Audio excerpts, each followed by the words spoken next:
জীবনের কিছু ভুল সিদ্ধান্ত অনেক কিছু শিক্ষা দিয়ে যায়। নিজের অভিজ্ঞতা থেকে বলছি, সত্যি মানুষ ভুল করে ফেললেও সামলানোর লোক নেই, শুধু ভুলটা কেন করেছি সেটা বলার লোকের অভাব নেই।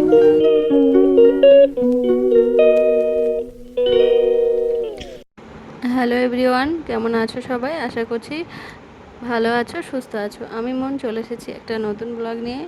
আজকের ব্লগটা আশা করছি ভালো লাগবে। তো যেটা বলছিলাম যে ভুল করলে ভুলগুলো শোধরানোর কোনো সুযোগ মানুষ দেয় না। আরে ভুল তো ভুলই হয়, তাই না? কিন্তু ভুল শুধরানোরও তো সুযোগ দেওয়া উচিত, তাই তো? কিন্তু কী করবো, ভুল শুধরানোর সুযোগও তো পাচ্ছি না। যাই হোক, ঘড়ির কাঁটাতে বাজছে হচ্ছে 10টা 20। তো ইভানের পাপা খাওয়া দাওয়া করছে বেরোবে বলে। তো প্রতিদিনই যাচ্ছে কাজের সন্ধানে, কাজ আর খুঁজে পাচ্ছে না। তাও ফেসবুকে অ্যাড করেছিল, একটা টিউশন পেয়েছে, তো তাকে পড়াতে যাচ্ছে। আর আমাকে বলল যে একটু পেঁপে দিয়ে দাও, যদি বিকালের দিকে খিদে পায়, আমার আসতে একটু দেরি হবে। আমি বললাম ঠিক আছে, তাহলে দিয়ে দিই। তো বাড়ির গাছের পেঁপে ছিল, একটু কেটে দিয়েছি। আর ইভান তো ঘুম থেকে ওঠেনি, একটু পরেই উঠবে। তারপরে ওকে খাইয়ে দাইয়ে তারপরে যাব রান্না করতে। এই যে বেরোচ্ছে, খুবই খারাপ লাগে যে প্রতিদিন বেরোয়। তাও আজকে একটা আশা আছে, একটা স্টুডেন্ট হয়েছে, ওকে পড়াবো। তো বলছিল না আমি একটা স্টুডেন্ট পড়াতে যাব না। আমি বললাম যে না, একটা স্টুডেন্ট তো কী হয়েছে, একটা একটা করে শুরু করো, একদিন দেখবে তোমার কাছে অনেক স্টুডেন্ট আছে, একটা দিয়েই শুরু করো, ঘরে বসে থেকে তো লাভ নেই। তো যাও। তো দেন পাপা বেরিয়ে গেছে।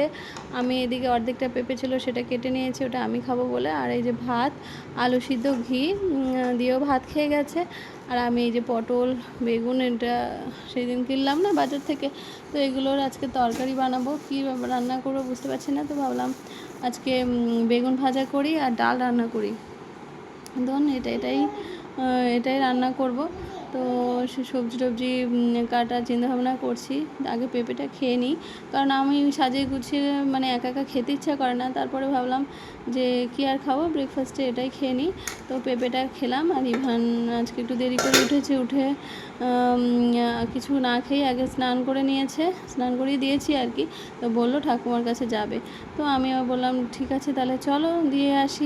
কান্নাকাটি করছিল, কারণ আজকে আর অনেকক্ষণ যাওয়া হয়নি, সারাদিন হয়ে গেছে, এখন দুপুর প্রায় 2টো বেজে গেছে। তো যাবে বায়না করেছে, তো আমি নিয়ে যাচ্ছি ওপরে। তো তারপরে যদি ও ওখানে খেলে খাবে, নাহলে নিচে এসে খাবে। বেশিরভাগ ও উপরে খায়, উনি খাইয়ে দেয় আর কি। তো আমার এই একটা চিন্তা কম হয়। কিন্তু আজকে আর ওনারও শরীরটা ভালো নেই, সেই জন্য হয়তো আসেনি। এর কারণে আমি যাচ্ছি ওপরের দিকে।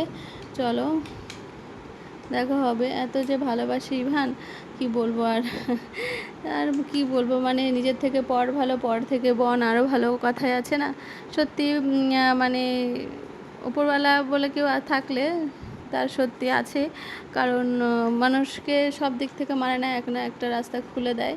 তো আমার সাহারা বলে কেউ ছিল না যে আমার বাচ্চাটাকে কেউ একটু কোলে নেবে, একটু আদর করবে। তো যাই হোক, এই আন্টিটা ভীষণ ভালো, আমার ইভানকে অনেক দেখে, অনেক খেয়াল করে, আর ও থাকতে চায়। এসে দেখি আন্টি ঘুমাচ্ছে, তো ভাবলাম চলে যায় ডিস্টার্ব না করে, কারণ উনি ঘুমাক, উনি যখন ডাকবে তখন আবার আসবো। তারপরে দেখলাম ইভানও নিজেই বলছে যে ঘুমাচ্ছে ঠাম্মা, আমি নিচে যাব। তাই আবার নিচে চলে এসেছি। ও মানুষকে বিরক্ত করতে চায় না, ও বিষয়টা বুঝেছে যে না ঠাম্মার শরীর হচ্ছে। আমি বললাম যে তাহলে যা নিচে যা, গিয়ে ডাক। ও বললো না, আমি নিচে যাব। তারপরে ওকে নিয়ে নিচে চলে আসলাম। এবারে ওকে ভাত খাইয়ে দেবো, ততক্ষণ ফোন দেখছে। তার আগে ফুটি এটা ওটা খেয়েছে, আর সেভাবে আর কি ভাতটা খায়নি, অন্য কিছু খেয়েছে। আর আমি এদিকে রান্না করতে চলে এসেছি। ভাবলাম যে পাতলা পাতলা করে বেগুন কাটি, বেগুনি করি, ডাল রান্না করেছি। এবার ডালের সঙ্গে তো কিছু খাবার লাগে, ভাজাভুজি। তো বেগুনি করলাম, আর হচ্ছে বেগুন ভাজলাম। বেগুন তরকারিটা ইভানের পাপা খুব একটা ভালোবাসে না, আমি ভালোবাসি, কিন্তু এখন আর আমার রান্না করতে ইচ্ছে করে না একদম। আর এই যে আলু পটল দিয়ে কালো জিরা সোমবার দিয়ে একটু তরকারি করেছি, ব্যাস। এইটাই আজকে আমাদের দুপুরের মেনু, আজকে নিরামিষের মধ্যেই আছে। এই যে আমি আমার খাবারটা নিয়ে চলে এসেছি। ডাল, পটল আলুর তরকারি আর বেগুন ভাজা। তো এটা দিয়েই আমি লাঞ্চ করব। আমার দেরি হয়ে গেছে আজকে রান্না করতে করতে, আর বেলা 2:30-3টে বাজতে চললো এখন। তো চলো খাওয়া দাওয়াটা করে নিই, খেতে তো হবে তাই না? বেঁচে থাকতে গেলে তো খেতেই হবে। সে একা খাই আর দুজন খাই তাই না? খাওয়ার ইচ্ছে না থাকলেও খেতে হয়। আর এই যে ইভান কী করেছে, বেগুন ভাজার প্লেটটা নিয়ে আর বেগুনি খেতে শুরু করে দিয়েছে। ওকে বেশি একটা দিইনি, দুটো একটা দিয়েছি। আর আমি খাওয়ার আগে ওকে খাইয়ে দিয়েছি ভাত। আর ও যদি আমার সঙ্গে খাবে। ও আমার বাদে খুব একটা বেশি খায় না, ও নিজেকে বেশি খেতে পছন্দ করে আর কি। এই দেখো আমি ভাত নিয়ে আসতে ডালটা পড়ে গেছে। তো ইভানের পাপা থাকলে একসঙ্গে বসে খেতে বেশি ভালো লাগে, কিন্তু এই একা একা খেতে হয়। আর আজকে তাড়াতাড়ি চলে এসছে, টিউশনটা পড়িয়েই বাড়িতে চলে এসে এখন বাজে প্রায় 4:30 নাগাদ। ইভান তো সারা দুপুর ঘুমায়নি, তাই বললাম সারাদিন একা একা বোর ফিল করেছে, তুমি একটু যাও, একটু পার্কে থেকে একটু ঘুরে নিয়ে এসো। বললো তুমি চলো। আমি বললাম আমার আর ভালো লাগছে না, আমি একটু শুই, আমার বিরক্ত লাগছে। তো সেই জন্য আমি আর যাইনি ওর পাপা সঙ্গে। ও একটু গেল, আমি 15 মিনিট বা আধা ঘন্টা একটু ঘুরিয়ে নিয়ে এসো, ওর মনটা একটু ভালো লাগবে, কান্নাকাটি একটু কম করবে। তো সেই জন্য তোমারও ভালো লাগবে। তো বললো ঠিক আছে। ইভানের পাপা খাওয়া দাওয়া করে এই যে ইভানকে নিয়ে একটু বেরিয়ে গেল।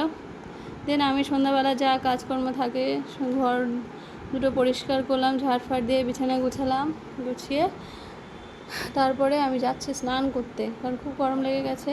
বাকি যে কাজগুলো করলে, আর গরমও পড়েছে খুব, স্নান করতে যাচ্ছি। তো এখন স্নান করা হয়ে গেছে, স্নান করে চলেও এসেছি আর কি। আর এবারে একটু চা খাওয়ার ইচ্ছে করছে, ইভানের পাপা আসুক তারপরে চা খাবো।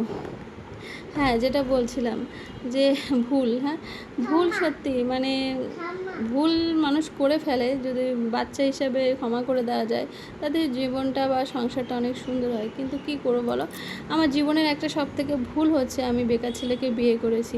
মানে এটা আমাকে সবাই মানে আকার ইঙ্গিতে বুঝিয়ে দিয়েছে যে তুই ভুল করেছিস, কেন করেছিস, বেকার অবস্থায় কেন বিয়ে করেছিস। আচ্ছা, আমি তো একটা ছোট 21 বছর বা 19 বছর বয়সের ছেলেকে বিয়ে করিনি তাই না? জাস্ট ম্যাচিওর ছেলেকেই বিয়ে করেছি। কিন্তু আর আমার দোষটা তো আমার একার নয়, তারও নিশ্চয়ই আছে। কিন্তু আমাকে সবসময় ব্লেম করা হয় যে আমি কেন করেছি, সেই জন্য ভুগতে হচ্ছে আমার বেশি। আরে আমার ভুগতে কোনো সমস্যা নেই, আমার কষ্ট করতেও কোনো সমস্যা নেই, কিন্তু আমার ছোট বাচ্চাটার জন্যই চিন্তা হয়। কারণ হাত পা আমার সুস্থ আছে, আমার শরীর সুস্থতা আছে, তাহলে আমি কাজ করে খেতে পারবো। আর বসে খেলে তো রাজার ধনও শেষ হয়ে যায় তাই না? কিন্তু আমার কাজ করে খেতে আমার কোনো সমস্যা নেই। আর আমার ছোটোবেলা থেকে মা শিখিয়েছে কারোর কাছে হাত পেতে না খেতে। কাজ করে খাবো তাও ভালো, কিন্তু নিজের আত্মসম্মানটা বজায় রেখে তারপরে সব কিছু তাই না? কিন্তু এখন সব কিছু পরিবর্তন হয়ে গেছে, যেমনভাবে চালাচ্ছে তেমনভাবে চলছি। কিন্তু কি করব, মানে সব কিছু মেনে নিতে হচ্ছে আর মানিয়ে নিতে হচ্ছে। এখন মনে হয় যেন আমার হাত পা দুটো কেউ বেঁধে রেখে দিয়েছে, আমি কিছুই করতে পারছি না, সব কিছু যেন সব এলোমেলো হয়ে যাচ্ছে। কিন্তু জানি না কি আছে কপালে, কি করব সেটাও কিছুই বুঝতে পারছি না। তো এখন বাজে রাত 10:30। তো ইভানের জন্য একটু প্যানকেক করছি, ABCD আকারে করলাম, কারণ ওকে গোল গোল করে দিলে এখন খেতে চায় না একদমই। তো সেই জন্য আমার এইভাবেই করে দিতে হচ্ছে আর কি। তারপরে ওই সন্ধ্যাবেলা একটু দুধ চা খেলাম, মানে খেতে ইচ্ছা করছিল, অনেকদিন খাই না, তো সেই জন্য আর কি খেলাম। আর এই যে প্যানকেক এইভাবে করেছি যেটাভাবে খাবে, কিন্তু এইভাবে এখন খেতে চায় না, তো বেশি ছিল করেছি এই আর কি আর করবো। তো বাচ্চা সন্তানের জন্য তো আমার সমস্ত কিছু করতে হবে, একা সংসারে আমার তো করতেই হবে। সবাই তো সব সময় সাপোর্ট দিতে পারবে না তাই না? আর আমার একা সমস্ত কিছু সামলাতে হয় আর কি। এতদিন পর আজ কেন আমি এত কথা বলছি, কারণ আজ নতুন আমাদের এই সমস্যা না, আমাদের সমস্যাটা প্রায় বিয়ের 6 বছর হয়েছে, 6 বছরেই আমাদের এরকম সমস্যা। কারণ বেকার অবস্থায় বিয়ে করেছি, তার অবস্থায় মানে জানোই, মানে স্বামীর টাকা না থাকলে বউদের কীরকম সিচুয়েশান ভোগ করতে হয়। সমস্ত দিক থেকে সব পথ বন্ধ হয়ে গেছিলো, জীবনের শখ শান্তি সব আহ্লাদ সব কিছুই মেরে ফেলতে হয়েছে। কিন্তু কি করব, শেষমেশ মানে বেঁচে থাকাটাই মানে খুব ক্রিটিক্যাল হয়ে গেছিলো। দুবার মৃত্যুর হাত থেকে বেঁচে ফিরে এসেছি, এটাই আমার কাছে অনেক বড় পাওনা। তো চলো আজকের ব্লগটা এখানে এন্ড করছি। তোমরা ভালো থেকো। Good night.